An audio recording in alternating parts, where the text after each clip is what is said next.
E galera entrando, bem-vindos, bem-vindos. Está começando mais uma live, na verdade a live que estreia nessa terça-feira e que agora a gente sempre vai falar sobre empreendedorismo com uma pessoa muito especial. Vou acenar aqui que eu tô vendo todo mundo entrar, sejam muito bem-vindos. Uma pessoa muito especial que trabalhou comigo já no passado, a gente trabalhou na TV juntos, apresentávamos um programa. E ele é um investidor, é um grande empreendedor. Durante a pandemia foi morar nos Estados Unidos, então é uma pessoa que está muito por dentro da questão das startups e de tudo mais. E aí agora eu estou aguardando ele entrar. E sejam muito bem-vindos. Toda terça-feira a gente vai estar aqui discutindo isso. Também vai começar a estrear uma live às segundas-feiras. Toda segunda-feira eu vou trazer alguma novidade para vocês. Mas sempre algo que vocês possam aplicar na vida de vocês. Com dicas e uma série de outras coisas. Ah, Geraldo já está na área. Já mandei aqui o convite. E é o Geraldo Neto, esse investidor que eu estava falando com vocês, estava contando para vocês. Oi, Geraldo! Oi, querida, tudo bem? Tudo jóia. Deixa eu parar aqui o som, Alexa, parar. Tecnologia, viu? Somzinho assim leve, bem para atrair prosperidade para todo mundo que está entrando para assistir a gente. Acabei de contar um pouquinho aqui a nossa história, por que eu te escolhi para estar toda terça-feira aqui conversando com a gente, Esse bate-papo. dando dicas. Falei que a gente apresentou um programa na TV juntos e que você fazia toda uma mentoria ali de quem estava começando o seu negócio e que durante a pandemia você foi morar nos Estados Unidos. Pô, você sabe que foi em 2010 que a gente fez aquele programa, viu? Já tem bastante tempo, hein? Muito tempo. A gente 12 se anos conhece há muito atrás. tempo. A gente se conhece há um bom tempo. Verdade. Muito legal, muito legal. Deixa o pessoal chegar. Aqui a ideia é um bate-papo de meia horinha. Vamos tentar ter uma dinâmica aqui com a turma da gente falar sobre startups, sobre esse mundo das empresas que viram unicórnios, que todo mundo quer ter o seu próprio unicórnio, né? É aquilo que nunca ninguém viu, mas sabe que existe. Então, enfim, como é que funciona essa história? Como é que algumas chegam lá, outras não? O que precisa? O que os investidores olham? Como é que Como ser você... atraente para o investidor. Isso. E, gente, eu vou prometer para vocês aqui nessa live, conhecendo o Geraldo como eu conheço e como vocês me conhecem como apresentadora, a gente vai passar aqui conteúdo puro, não vai ter blá blá blá, não vai ter enrolação. Quando eu não entender, eu vou perguntar para ele, porque eu também não sou investidora, então estou meio que no lugar de vocês aqui, fazendo essa mediação. Vocês podem mandar as perguntas que eu vou fazendo para ele. Não é isso, Geraldo? Pode É isso continuar. aí, é isso aí. A ideia é esse bate-papo. Coloquem perguntas aí, a Dani vai trazendo, a gente vai respondendo. Eu vou aproveitar esse tempo. Eu vou tentar trazer casos reais, né? Eu sou investidor há muitos anos. Enquanto a turma está entrando aí, eu vou falando um pouquinho disso. Estive no Gava Angels, o grupo de investidores anjo mais antigo do Brasil, muitos anos. Foi lá que eu aprendi a fazer investimento anjo. Eu sempre fui empreendedor, mas investi anjo em empresa de terceiros, né? O que é um investidor? Investe em empresa dos outros, né? Como é que você faz isso? Então, eu fiz isso muitos anos. Quando eu mudei para cá, para os Estados Unidos, eu acabei montando uma gestora de investimentos para investir em startup. Enfim, vou falar um pouquinho sobre isso também. A gente vai falar um pouco de alguns casos específicos de alguma startup. Na medida que as perguntas venham, a gente traz alguns casos reais, que é aquilo que o Dani falou. Vamos fazer ação, ser prático. Como é que a gente traz caso real para você poder aprender, o que você pode aprender com isso, né? Eu acho que a ideia é ter essa dinâmica e vamos repetir isso semanalmente para a gente bater esse papo de meia hora e trazer ideias, enfim, insights para vocês. Eu acho que Dicas, muitas. tudo que os empreendedores precisam, às vezes, é um pouco de insights, às vezes é uma palavra, é alguma coisa, um case que você ouviu que se parece com o teu, ou alguma inspiração. O que são as coisas bacanas que você precisa fazer, o que você precisa ter atenção. Enfim, e a gente vai bater esse papo aqui. É isso aí. Então já vou começar. Eu vim até com uma camisa do Picasso, mas aí não dá para mostrar, que era uma provocação para você, para a gente começar, que ele diz mais ou menos assim, que o inimigo da criatividade é o bom senso. E aí, claro que quando a gente fala de negócio, a gente sempre fala de bom senso. No campo dos negócios, você concorda com essa frase? Porque Eu tem que ter concordo. criatividade também, e a gente vai falar disso. Absolutamente, concordo. Eu tenho uma frase que eu adicionaria a essa aí, que é o seguinte: a estabilidade está na mudança. Né? Até para você trocar o equilíbrio, quando você está andando, você está trocando de pés. Assim, essa mudança traz estabilidade. Se você ficar num pé só, você vai cair, cara, entendeu? Então, a gente precisa ter um processo. O processo criativo é um processo de mudança, é um processo de perceber o que está acontecendo, né? E como é que eu comunico isso, como é que eu transformo isso em valor. Né? Porque senão fica somente na ideia. A gente sempre discute esse campo da ideia.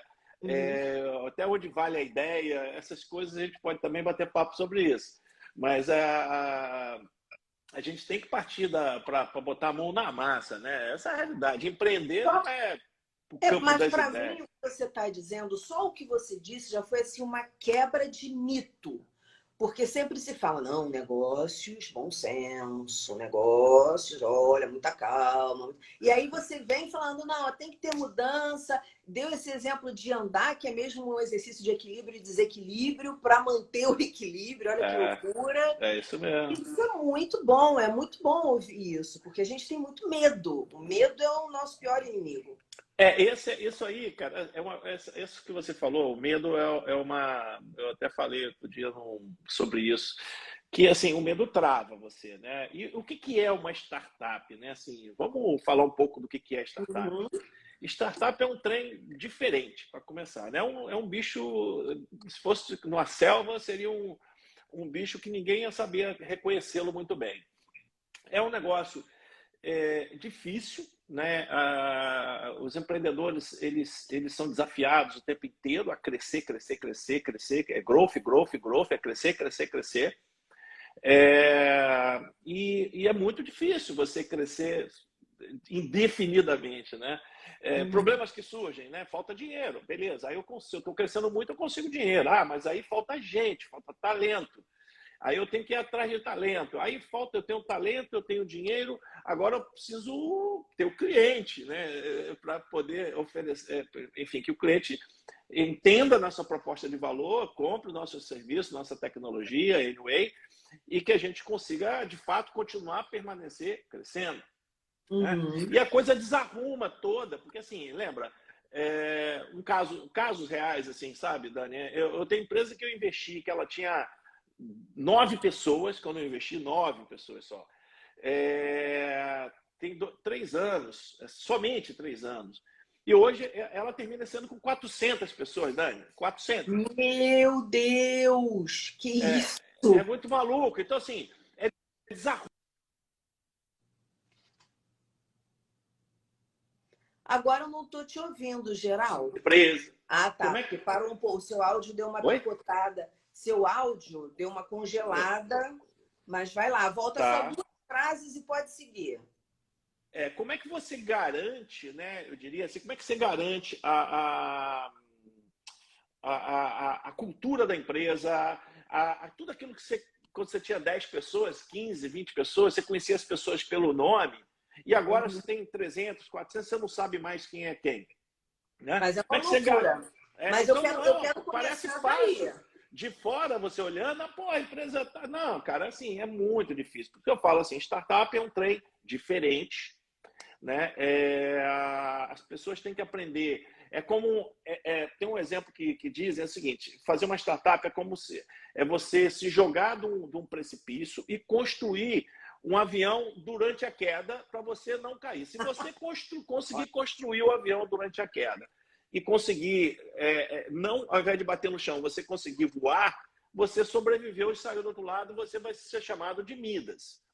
Mas a grande maioria não consegue, vai se esborrachar no chão, entendeu? Então vamos falar com a galera aqui para ninguém se esborrachar. E aí você me conta o seguinte, Dani, você me conta a seguinte história. Eu investi há 3 anos em uma empresa que tinha 9 pessoas e hoje tem 400 pessoas. Caramba, que empresa boa, mas ao mesmo tempo felizarda, que encontro bonito, que encontro bacana.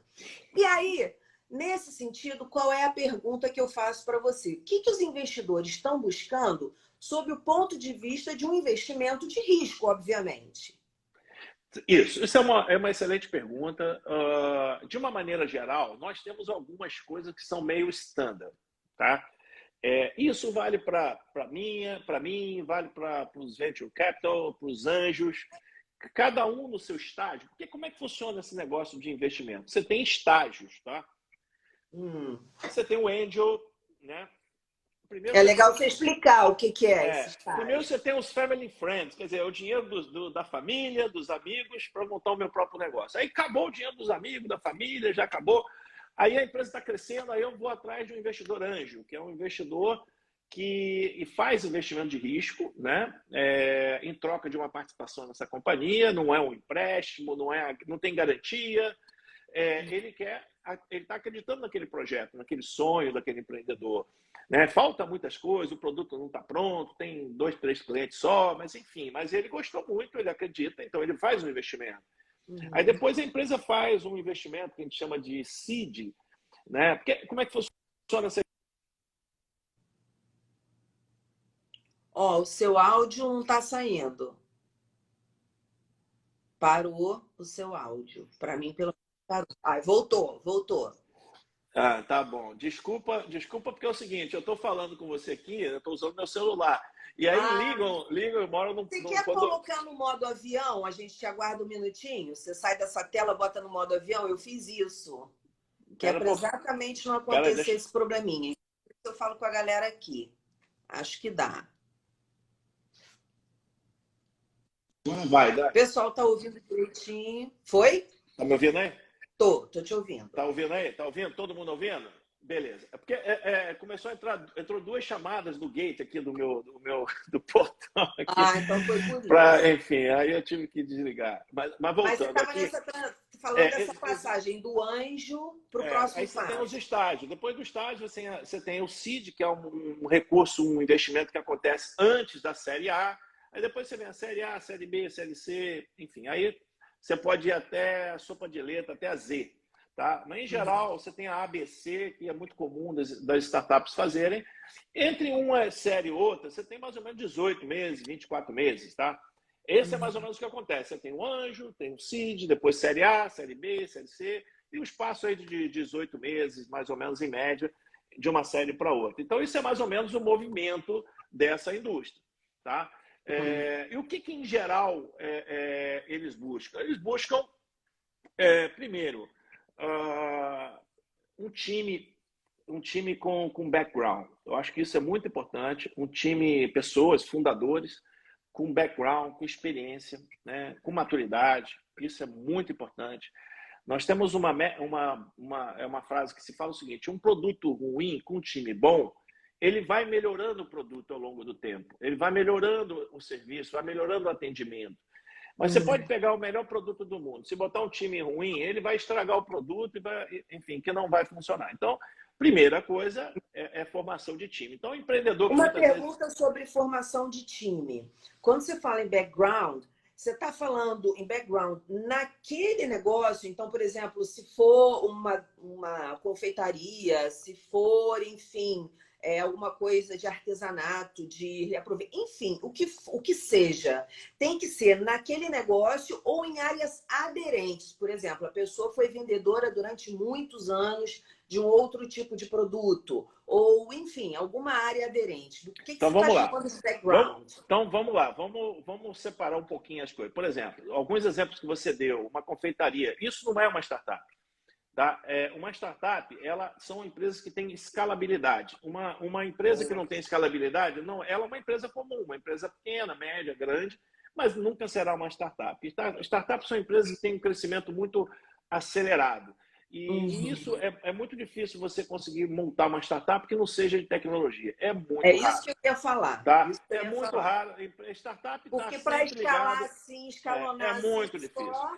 É só empresas de tecnologia. Isso é um primeiro ponto. Quando eu falo em background, né, eu estou falando background do que ele está resolvendo. Porque, Dani,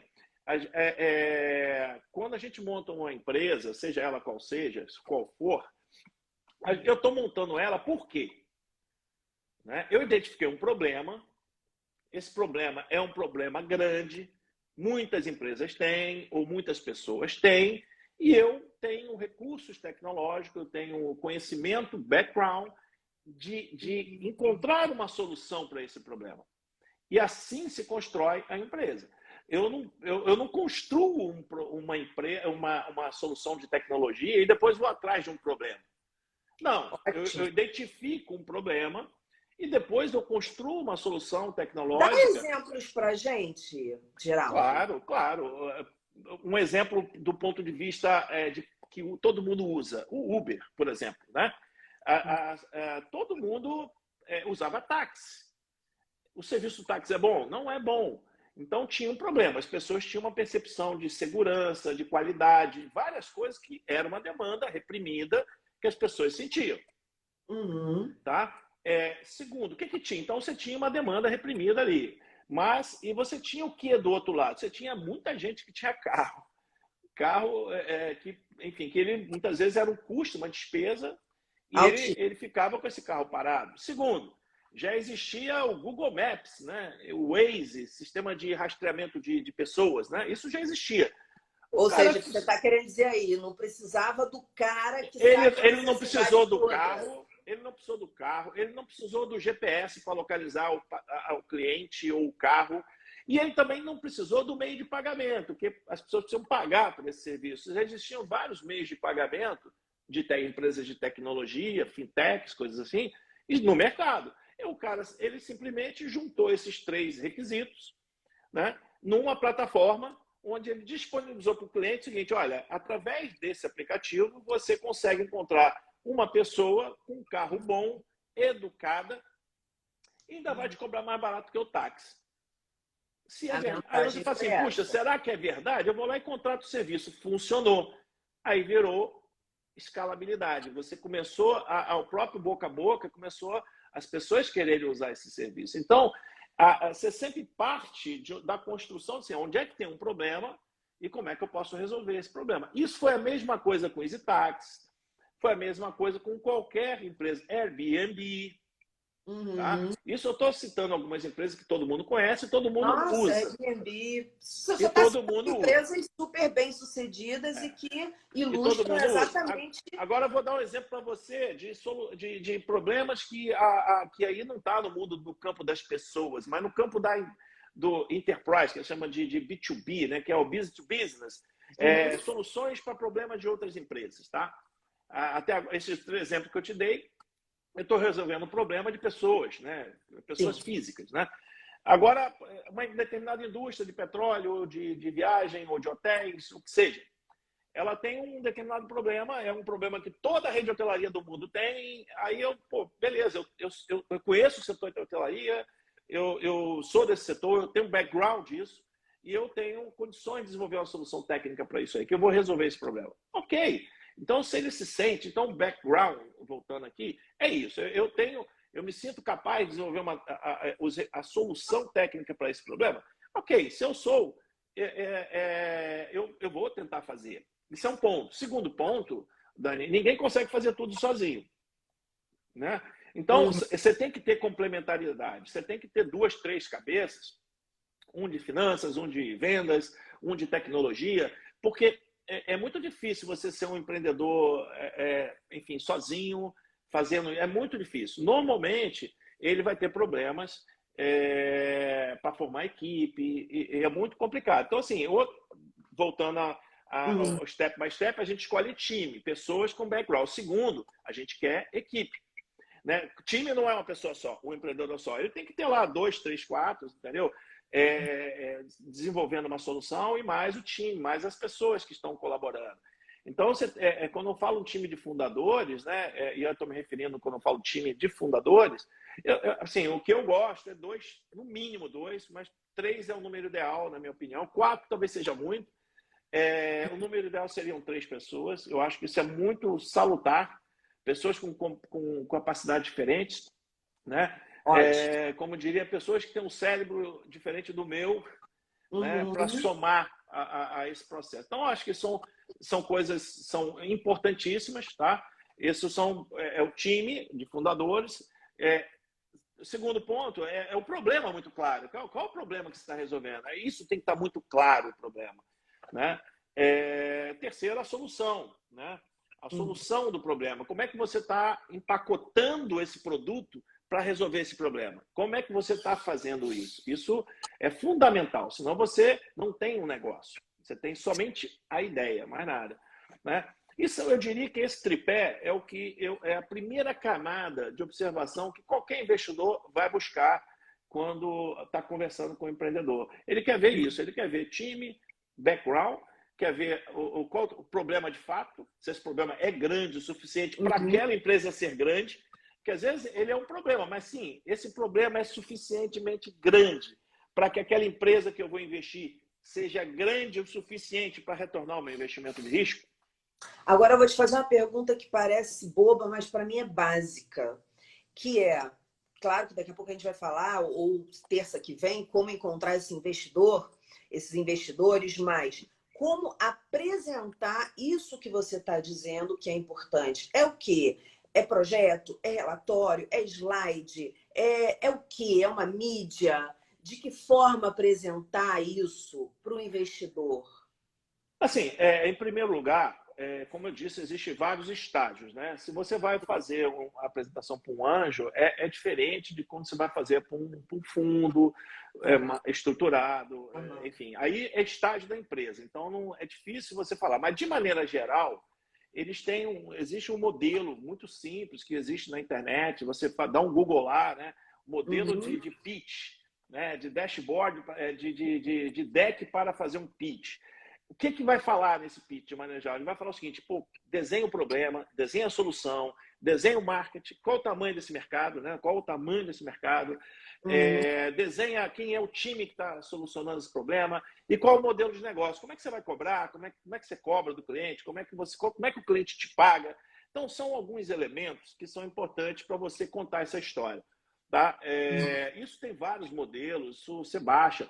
E assim, é evidente, cada estágio da companhia você tem que ir sofisticando um pouco mais. Eu, por exemplo, eu preciso ver a empresa um pouco maior, ela tem que estar com, sei lá, 40, 50 pessoas no time, ela tem que estar faturando um volume maior de dinheiro, ela tem que já ter um produto que a gente chama de Product Market Fit, quer dizer, ter um produto mais ou menos pronto para escalar, né? Ainda não está 100%, ok, a gente tem paciência, mas um ano e pouquinho, a gente vai ter o produto 100%, mas esse produto já está em muitos clientes sendo usado e testado, porque nada cai da noite para o dia, é só um processo de teste, erros e acertos, correções.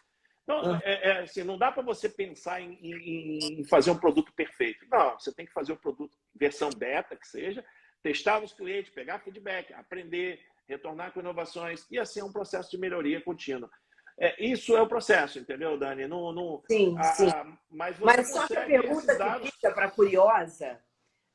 que fica para curiosa, é a seguinte, você falou, poxa, eu costumo investir em empresas que têm 40 funcionários. O que essa empresa de 9 funcionários tinha de tão especial assim? Falando de uma forma genérica, é claro, porque aí o que ela faz deve ser muito mais técnico, né, para você explicar aqui em tão pouco tempo. Mas o que ela tinha de tão especial para você olhar para ela e falar, poxa, essa aqui tem 9, mas é com essa que eu vou? Background e o tamanho do problema que eles estavam resolvendo. A gente sabia, eles tinham muita experiência,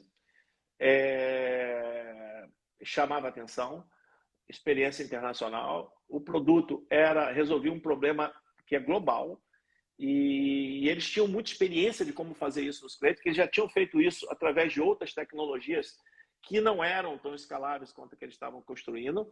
Então, eles estavam construindo um negócio muito poderoso. A gente sabia disso. Então, aí a gente acaba tomando um risco. De quê? Deixa eu embarcar nesse risco, porque esse risco... Lembra, risco é o seguinte, incerteza mais probabilidade. É uma equação. Na minha cabeça funciona assim. Então, eu tinha várias incertezas em relação, evidente, se eles vão conseguir fazer isso, mas as probabilidades eram muito altas. E o que equilibrava isso? A expertise dele. Né? A expertise dele diminuiu a incerteza, diminui a incerteza, porque a gente sabia que eles tinham capacidade técnica e comercial de fazer aquilo acontecer. Podia demorar um pouquinho, entende, Dani? Demorar, a gente achava que fosse em 1 ano, podia ser 2, mas a gente sabia que eles iam conseguir chegar onde eles queriam. Porque, mais uma vez, é aquela equação do tripé. Pessoas, problema e solução. Então, assim, quando a gente consegue enxergar isso muito consistente, aí a empresa pode ter 10 funcionários, não tem pessoas. 3 fundadores com 6, 7 colaboradores, ok, tem deal na mesa. A gente consegue olhar e entender. Agora, é preciso ter esse conjunto, senão fica muito difícil. Olha, você tem torcida aqui, Lilian Neto. Tio, você é fera. O pessoal que quiser mandar pergunta aí, pode mandar. A gente está no final. Ó, nós temos 3 minutos aí, 3 minutos. Dani, a gente vai falar semana que vem, vamos procurar manter esse bate-papo. Mas, enfim, qual a última pergunta do dia hoje? Olha, eu tô com um monte de pergunta para te fazer. Porque, assim, a pergunta que eu vou fazer, só na elaboração dela já vai dar mais de 3 minutos, mas pode ficar para a semana que vem. Que é o seguinte, você falou, poxa, tinha o tripé muito forte. E aí, como conseguir isso, né? Porque as pessoas ficam achando, será que tem que ser uma solução mirabolante? Não, às vezes uma coisa simples, né, que você consegue trazer uma solução, mas um calo ali no pé de algumas empresas, e você consegue olhar e falar, caramba, aqui está a solução. Então, assim, só queria que você contasse alguns casos e falasse para a galera, porque às vezes a galera fica achando que tem que ser um projeto de engenharia, de TI, para poder conseguir... Dani, eu já contei um caso. O caso, por exemplo, do Uber é isso. O que é? O Uber hoje é uma empresa gigantesca, bilionária. Mas quando ela começou, o EasyTax, por exemplo, o pessoal do EasyTax, quando ele começou, o que ele fez para viabilizar? Ele construiu no Facebook uma ferramenta onde o usuário que queria um táxi entrava lá e chamava um táxi, só que a versão do taxista não existia.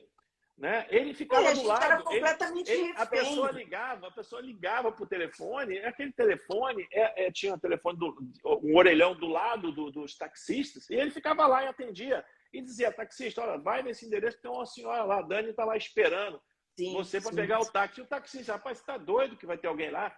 Aí ele ia, chegava lá, a Dani estava lá esperando, e, rapaz, não é que funciona? Então, assim, você não precisa ter nada mirabolante para você começar uma ideia, explorar a ideia, tá? Viabilizar a ideia. Primeiro, você tem que encontrar o problema. Mas você não precisa fazer um negócio sofisticado para você testar se aquilo funciona ou não funciona. Isso é um erro. Ótimo, ótimo. Geraldo, ó, Alberto está falando Paraty aqui do Rio de Janeiro assistindo a live. Pompeu falou, Jacob é o melhor, grande profissional. Pô, Pompeu, tu acha que eu ia escolher qualquer pessoa para trazer para cá, para o meu canal, para o meu público lindo que está aqui com a gente assistindo desde o início? Essa primeira live, de muitas outras, eu vou fazer muita pergunta para o Geraldo. Vocês sabem que eu sou uma língua de perguntadores e o Geraldo responde tudo na maior clareza. É isso aí que vocês estão vendo. Meia horinha, toda semana, doses homeopáticas. A gente chega lá, não chega, Geraldo?